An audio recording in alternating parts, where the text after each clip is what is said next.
Olá pessoal, eu sou a professora Tamiri Choque. Vou estar revisando com vocês os conteúdos do capítulo 1, 2 e 3 do livro 1, de Matemática 2, tá?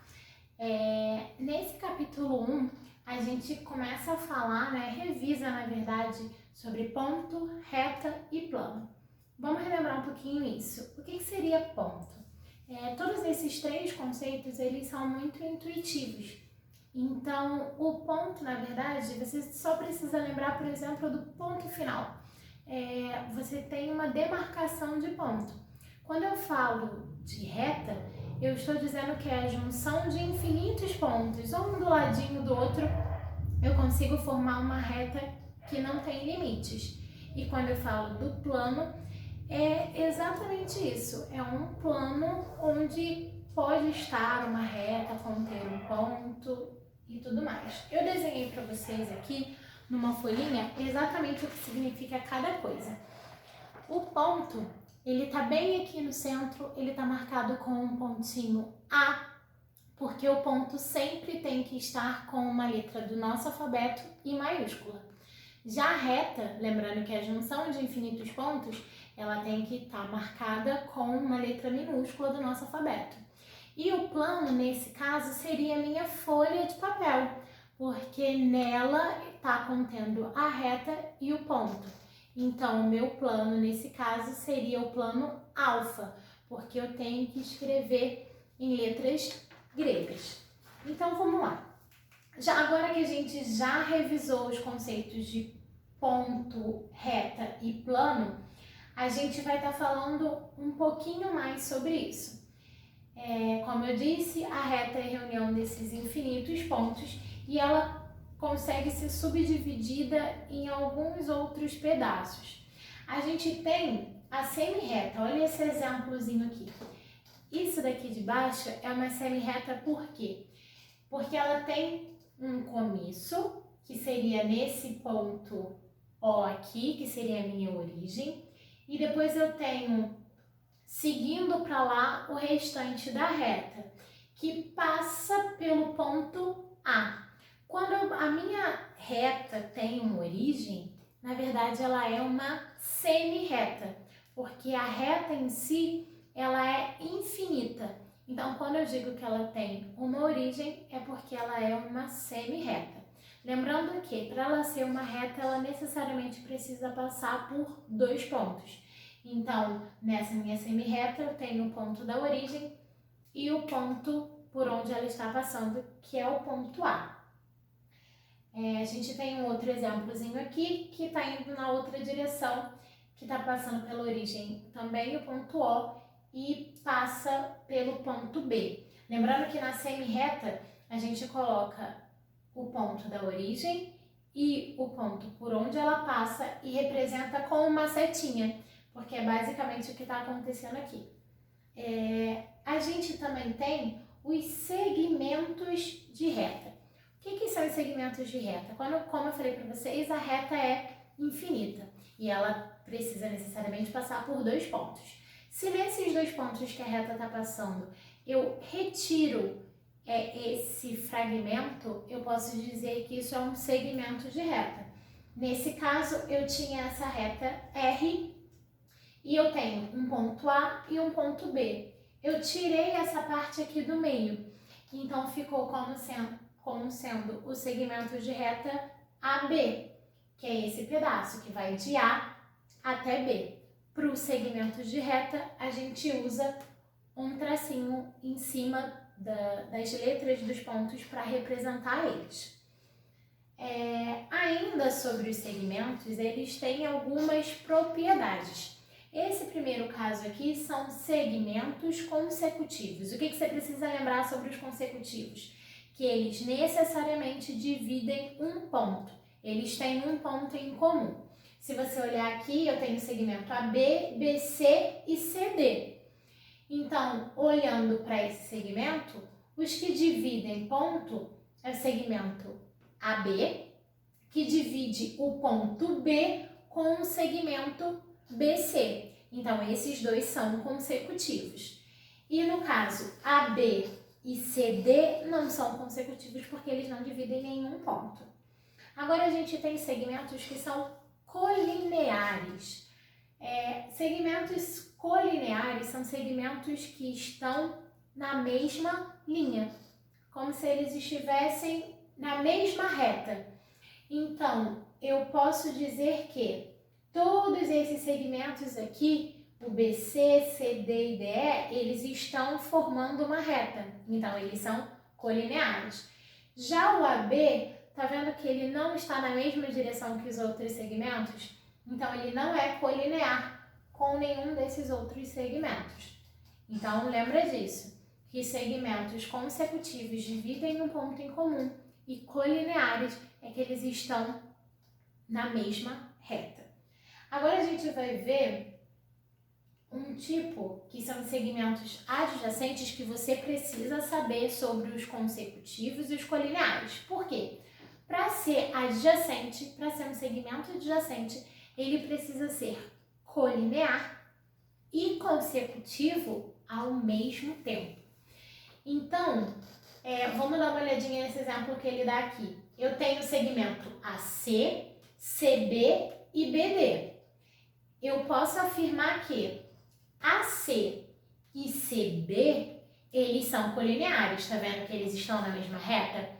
Mas eles também são consecutivos, por quê? Eles não dividem o C, não é um ponto que tem em comum entre eles? Então, já que eles são colineares e consecutivos, eles são adjacentes, beleza? E a gente tem segmentos congruentes. Toda vez que eu falar de congruente ou congruência é porque tem a mesma medida. Então, segmentos congruentes é que possuem a mesma medida. Nesse caso aqui, eles são congruentes porque AB e CD ambos medem 4 centímetros. E o símbolo de congruência é um sinal de igual com mais um tracinho em cima. Então, 3 barrinhas eu consigo dizer que eles são congruentes, beleza? E agora, a gente vai falar sobre a mediatriz de um segmento. Vamos só lembrar que um ângulo, ele é o espaço que a gente tem entre 2 segmentos ou 2 retas. Então, quando eu falo de mediatriz, o que ela precisa fazer? A mediatriz, ela é uma reta que vai cortar o segmento ao meio, então ele vai ter 2 pedaços iguais, um para cada lado, e ela vai formar um ângulo de 90 graus com esse segmento. Então você tem que lembrar isso. Mediatriz forma ângulo de 90 graus e divide o segmento ao meio. Beleza? Tranquilão. E agora a gente vai falar sobre algumas propriedades das retas. Então, pensa numa reta e agora a gente vai ver essas propriedades. Quando eu tenho 2 retas que se encontram em um único ponto, peguei 2 retas e em algum momento elas se cruzaram em um único ponto, elas são retas concorrentes, lembra disso? Concorrentes, cruzou em um único ponto, são retas concorrentes. Agora, se elas não se cruzam em ponto nenhum, não possuem nenhum ponto em comum, elas são retas paralelas. Elas estando no mesmo plano, são retas paralelas. E eu também tenho as retas coincidentes. O que acontece com as retas coincidentes? São retas que estão, vamos dizer assim, sobrepostas uma na outra. Então, elas possuem todos os pontos em comum. Então, só lembrando, concorrentes, um único ponto em comum. Paralelas, nenhum ponto em comum. E eu tenho as coincidentes, que são todos os pontos em comum. Tranquilão, né? Então, a gente vai falar agora sobre ângulos complementares, suplementares e opostos pelo vértice. Para a gente fazer um resumão, o que seriam ângulos complementares? São ângulos que somados dão 90 graus. Lembra disso? Complementares me lembra de complemento. Então, eu sei que ângulos complementares são ângulos que somados dão 90 graus. Agora, quando eu falo de ângulos suplementares, são ângulos que somados dão 180. Então, complementares, 90 graus. Suplementares, 180 graus. A gente também tem os ângulos replementares, que são os ângulos que somados dão 360.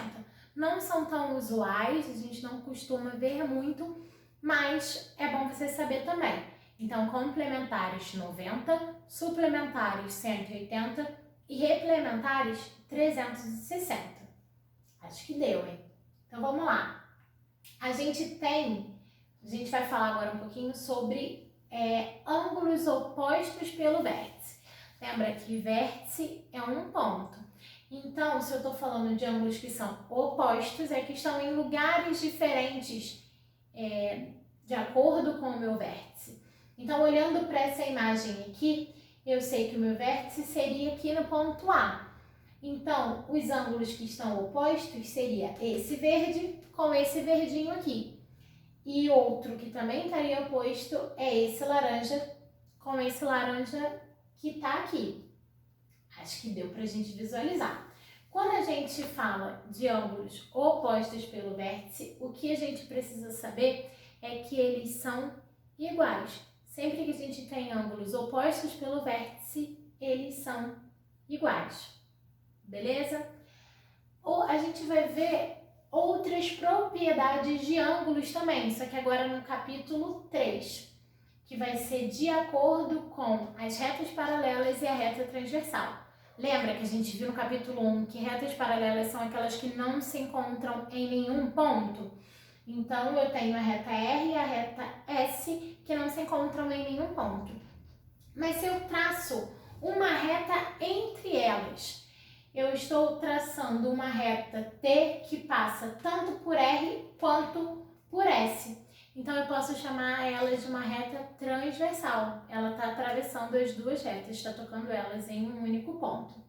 Quando eu tenho uma reta transversal que está cortando duas paralelas, eu tenho algumas propriedades de ângulos nelas que a gente vai ver agora.